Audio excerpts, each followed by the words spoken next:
Imagine completing a full week's worth of work in just 6 hours. There's a neuroscientific explanation for this and a simple way to solve it. The world's most successful people leverage the 4 pillars of flow and neuropharmacology to become effortlessly productive, and you can too. I'm Witt, the founder of ELEV8 Performance Coaching, where I teach high-level professionals how to access deep levels of mental acuity, drastically improving their productivity and life satisfaction on command. Turns out, by listening to the science, you can turn up the dial to your neurochemistry, leading to an unsustainable amount of hyper-focus for a 6 to 8 hour period. I'll never forget my first 1 week day. I was a sophomore in college, and an illness took me out of school for an entire week. I was incredibly behind on classwork and schoolwork that was due that day, and if that wasn't bad enough, I had to leave by 1 p.m. to get to a track meet. I'll never forget the feeling of submitting my last assignment at 12 p.m. that day, completing an entire week's worth of work in just 6 hours, leaving me plenty of time to prepare for the rest of the day and affording me the luxury of taking the entire weekend off. Ever since then, the one-day week has been a part of my performance toolkit. But before I break down how exactly to accomplish it yourself, let's see how this is even possible. Let's run the math.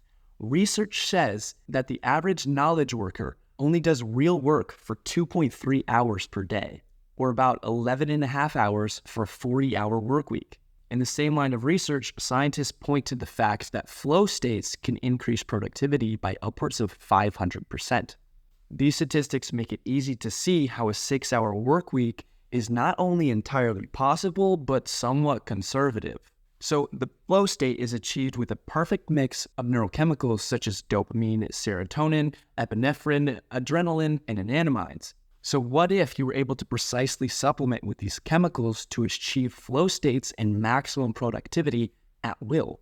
Before I show you that secret, let's first look at some behavioral tactics that will get you well on your way. Let's look at the 4 pillars of flow. These are coined by the founder and CEO of the Flow Research Collective, Ryan Dorsey. The 4 pillars of flow are flow blockers, flow proneness, flow triggers, and the flow cycle. These pillars are the foundation at achieving maximum productivity and focus. Pillar number 1 is flow blockers. Flow blockers are the things that keep us from entering the flow state.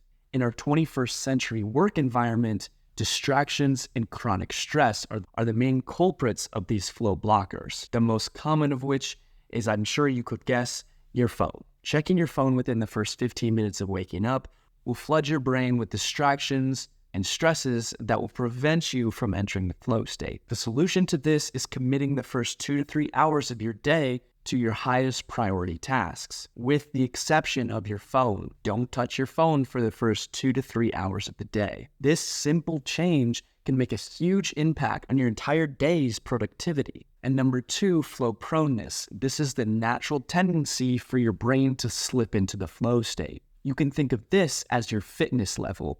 The more you train flow proneness, the easier it will be to slip into that state. If you aren't very flow fit at the moment, the easiest way to do this is start working within 90 seconds of waking up.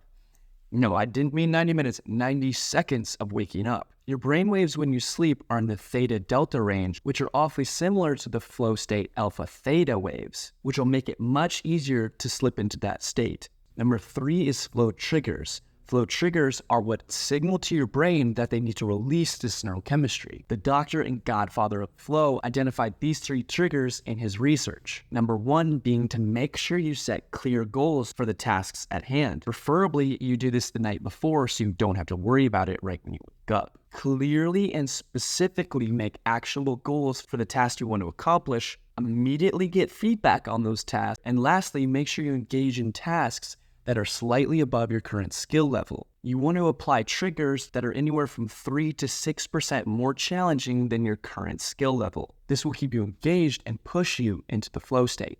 And lastly, we need to understand the flow cycle. The flow cycle consists of 4 phases: the struggle, the release, the flow, and then the recovery period. The struggle is the period where you're not able to enter to the flow state and you're just struggling to work. Then after the struggle is the release. The release is the release of the neurochemicals, but also the release of the struggle phase, where you just accept it and you enter into the flow state. Number 3 is the flow state itself, where you're effortlessly able to focus. And number 4 is the recovery period. Without the recovery period, you'll deplete your brain of the neurochemistry that's required to enter the flow state. Understanding this cycle is crucial. Most people get stuck in the struggle phase and never persist long enough to enter flow. If you have a hard time breaking through this phase, you might have a neurochemical imbalance that needs to be addressed. Don't worry, over 90% of the population does, so you're not alone. Now let's put it all together. If you fully understand these 4 pillars of flow, you'll be able to get a full week's worth of work done in just 6 hours. Number 1 is wake up and dive in. Set your highest priority tasks on your to-do list right away in the morning. Within the first 90 seconds of waking up, get into work, and this is your first flow block. Focus intensely on this task for 90 minutes to 2 hours, preferably without any food or stimulants. Feel free to drink water, but you don't want any food to mess with your blood sugar levels or stimulants to mess with your cortisol. Immediately following this block of work, participate in a recovery activity for 30 to 45 minutes, like a light walk, some exercise, or a cold shower. You can take some light work like a phone call or something like that, but I would personally stay faster for this time for better cognitive performance. After this, it's time for your second block of work. This time it can be paired with caffeine and or a nootropic stack to easily get you into the flow state. After this, you might be slightly hungry, so it's time for a low-carb meal and some movement. And finally, wrap up the remainder of your task, acknowledging that your energy might dip, so you might need to pair it with a non-stimulatory or short-acting nootropic stack. By understanding these 4 pillars of flow, you can become effortlessly productive and achieve insane results. These behavioral tactics and a cup of coffee will get you a long way, but the truth is, they don't even scratch the surface. It's going to be incredibly difficult to reach the deepest level of flow states without neural supplementation. This video didn't even scratch the surface of what's truly possible when your neurochemistry is precisely primed for hard work. Remember when I was talking about these neurochemicals that are needed to reach the deep level of flow states? Well, I've created a system of diagnosis, repair, and treatment to precisely optimize these levels of neurotransmitters, leading to new levels of productivity on command. If you're interested in one-on-one coaching, click the link in the description to set up a call with me to discuss more details. If you found this video useful, share it with someone who needs help with productivity.